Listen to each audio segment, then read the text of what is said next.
தமிழகத்தில் பாஜக என்ற ஒரு கட்சியை வளர்த்தெடுத்தவர், இருந்த இடம் தெரியாமல் இருந்த ஒரு கட்சியை மிகப்பெரிய செல்வாக்கோடு பார்வையிட வைத்தவர், பார்க்க வைத்தவர்.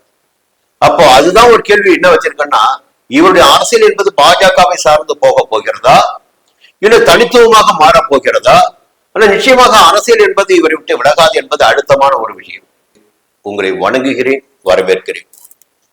எல்லா அரசியல் தலைவர்களையும் ஒருவர் விடாமல் நம்ம பேசிட்டு இருக்கோம். என்ன பேசிட்டு இருக்கோம்?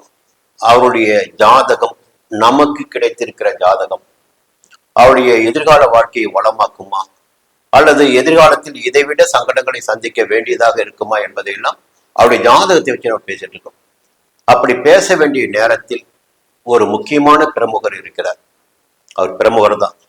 ஒரு தமிழக அரசியலில் பார்த்தீங்கன்னா மிகப்பெரிய மாற்றத்தை ஏற்படுத்திய சக்தி அவர். அந்த சக்தி யாருன்னா அண்ணாமலை அவர்கள்.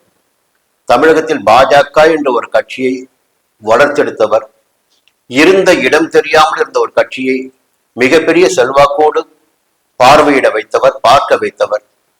அத்தகைய சக்தி எவருக்கு இருந்தது என்றால் அண்ணாமலை அவர்களுக்கு மட்டும்தான் இருந்துச்சு. இப்போ அண்ணாமலை தலைவர் பதவியை விட்டு விலகிய பிறகு, விலக்கப்பட்ட பிறகு, பாஜகவுடைய எதிர்காலம் என்பது தமிழகத்தில் கேள்விக்குறியாக மாறி இருக்கிறது.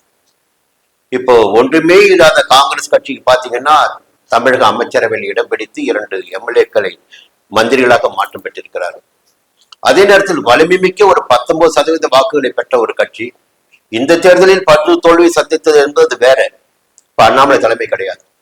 அப்போ நான் தொடர்ந்து ஒரு விஷயத்த சொல்லிட்டு இருப்பேன்.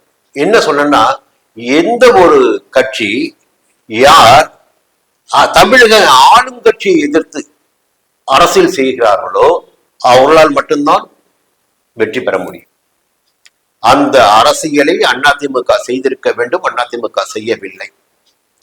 அதன் காரணமாகத்தான் அதிமுக இன்று படுதோல்வியை சந்தித்திருக்கிறது.